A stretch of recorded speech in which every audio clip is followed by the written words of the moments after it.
बांग्लादेश के हालात स्थिर नहीं है। बुरी परिस्थिति तो वहां रह रहे हिंदुओं की है। उन्हीं पर अत्याचार हो रहा है, जोर जबरदस्ती की जा रही है, अभद्रता की जा रही है, ढूंढ ढूंढ कर हिंदुओं को खत्म किया जा रहा है। हिंदू धर्म पर सीधा हमला किया जा रहा है। हिंदू मंदिरों में तोड़फोड़ और आगजनी की गई है। आखिर हिंदुओं से एक ऐसी नफरत है जो बांग्लादेश में निकलकर सामने आ रही है। बांग्लादेश से हिंदुओं के खिलाफ हो रहे अत्याचार की तस्वीरें भयावह हैं, डराने वाली हैं, चिंता में डालने वाली हैं। जरूरत है उनकी मदद करने की, उनको मदद पहुंचाने की, क्योंकि अभी वहां के जो हालात हैं, लग रहा है जैसे वहां रह रहे 1 करोड़ 30 लाख हिंदुओं की जान पर बनाई है। लाखों की भीड़ जैसे हिंदुओं पर जुल्म ढाने पर उतारू है। विदेश मंत्री डॉक्टर एस जयशंकर ने भी बांग्लादेश में हिंदुओं की हालत पर चिंता व्यक्त की है। वहां के हिंदू अल्पसंख्यकों की हालत पर चिंता जताई है। साथ ही अपील की है कि जो भी सरकार बने वो ये सुनिश्चित करे कि भारत के हाई कमीशन की सुरक्षा की जाए। लेकिन जिस तरह के हालात बांग्लादेश में हिंदुओं के खिलाफ है, लगता नहीं कि भारत के हाई कमीशन की सुरक्षा हो पाएगी। जल्द हिंदुओं के खिलाफ मचे इस उपद्रव को रोकना होगा।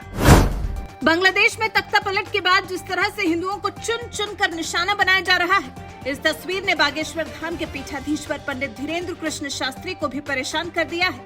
इसी मद्देनजर पंडित धीरेन्द्र कृष्ण शास्त्री ने केंद्र की नरेंद्र मोदी सरकार से खास अपील की है। पहले तो उन्होंने हिंदुओं की सुरक्षा के लिए अहम कदम उठाने की मांग की, फिर अपील की कि भारत अब अपना बड़ा दिल दिखाए और बांग्लादेश के हिंदुओं के लिए हिंदुस्तान के दरवाजे खोल दे।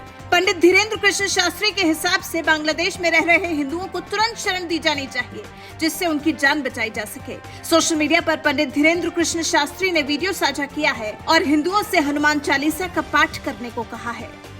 और वहाँ पर हिंदुओं पर हो रहे अत्याचार से मन हमारा पीड़ित है।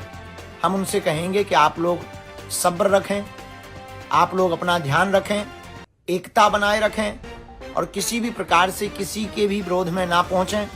विनम्रता पूर्वक आप लोग रहें ताकि वहां शांति कायम होवे और हनुमान जी महाराज आप सबकी रक्षा करेंगे। ऐसी हम मंगलमय प्रार्थना। तुम रक्षक काहू को डरना, सब सुख लहें तुम्हारी शरणा। इस चौपाई का सब सुख लहें तुम्हारी शरणा, तुम रक्षक काहू को डरना। इस चौपाई का पाठ वहां बैठ करके आप करो।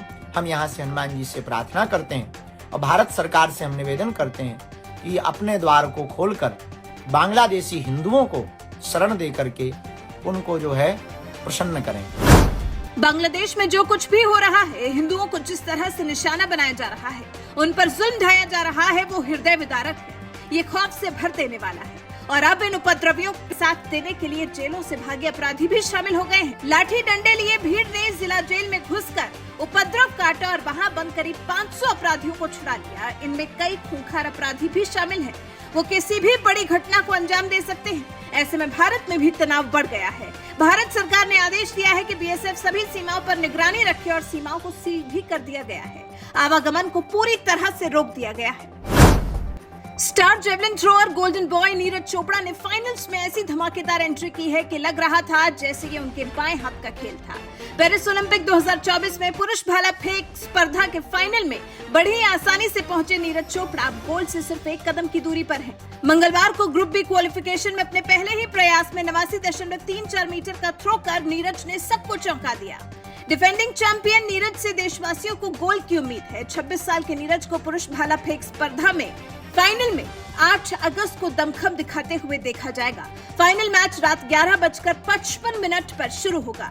नीरज इतिहास रचने से महज 1 कदम की दूरी पर हैं। हमने देखा है कि किस तरह से अपनी पुरानी प्रतिस्पर्धाओं में नीरज ने अपनी जान लगाई है, तभी तो पेरिस में भी नीरज से गोल्ड की उम्मीद की जा रही है।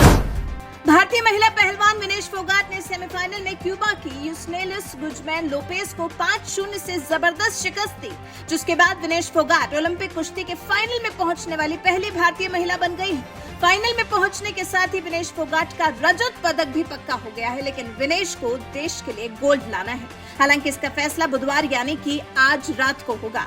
आपको बता दें, ओलंपिक में पहलवानों का जलवा बरकरार दिखाई दे रहा है। इन 5 ओलंपिक में भारत को रेसलिंग में ये 7वां मेडल मिलने जा रहा है।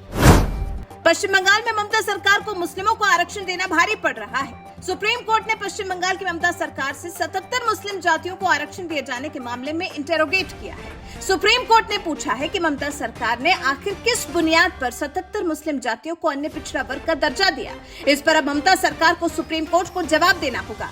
इससे पहले कलकत्ता हाई कोर्ट को भी ममता सरकार का ये फैसला हजम नहीं हुआ था। इस फैसले को रद्द कर दिया गया था, जिसके बाद ममता सरकार ने एससी का रुख किया और सर्वोच्च अदालत ने भी उल्टा सरकार को ही कटघरे में खड़ा कर दिया। सुप्रीम कोर्ट ने ममता सरकार से 2 सवाल पूछे हैं। पहला सवाल, क्या सरकार ने जातियों को ओबीसी कैटेगरी में शामिल करने से पहले पिछड़ा आयोग से सलाह ली? दूसरा सवाल, क्या ओबीसी सब क्लासिफिकेशन करने से पहले सरकार ने किसी से भी बातचीत की? निश्चित है कि ममता सरकार फंस गई है और वो संतोषजनक जवाब देने में सफल नहीं हो सकेगी। मुस्लिम समुदाय पर ममता बनर्जी और कितना मेहरबान होंगी। देश में नदियों की लगातार गिरती जा रही हालत पर अब देश की सर्वोच्च अदालत भी चिंतित हो गई है। मंगलवार को सुप्रीम कोर्ट ने गंगा नदी और अन्य नदियों में बढ़ती गंदगी और प्लास्टिक कचरे पर नाराजगी जताई। सुप्रीम कोर्ट ने नदियों को प्लास्टिक के कचरे से मुक्त करने और उसे साफ करने के लिए ठोस कदम उठाने पर जोर दिया। शीर्ष अदालत ने कहा, जब तक नदियों को प्लास्टिक से मुक्त नहीं किया जाता, सरकारों के सफाई के प्रयास भ्रामक हैं। कोर्ट ने यह भी कहा, जब तक जनता के सहयोग से जिम्मेदार अधिकारी ठोस प्रयास नहीं करेंगे, चाहे कितने भी प्रयास क्यों न किए जाएं, गंगा नदी और देश के अन्य सभी नदियों के जल निकायों की गुणवत्ता में सुधार अधूरा ही रहेगा। भारत के नागरिक होने के नाते ये हमारा भी कर्तव्य है कि हम भी नदियों के प्रति अपनी जिम्मेदारी को समझें और उसमें गंदगी डालने से बचें। जिस तरह से अपने घर में साफ सफाई रखते हैं, उसी तरह से नदियों की भी साफ सफाई हमारी ही जिम्मेदारी है। नदियों की साफ सफाई के लिए सबसे पहले नागरिकों को अपना दायित्व समझना होगा, तभी सरकार या संबंधित एजेंसियां और अधिकारी इस दिशा में काम करने में सफल हो सकेंगे।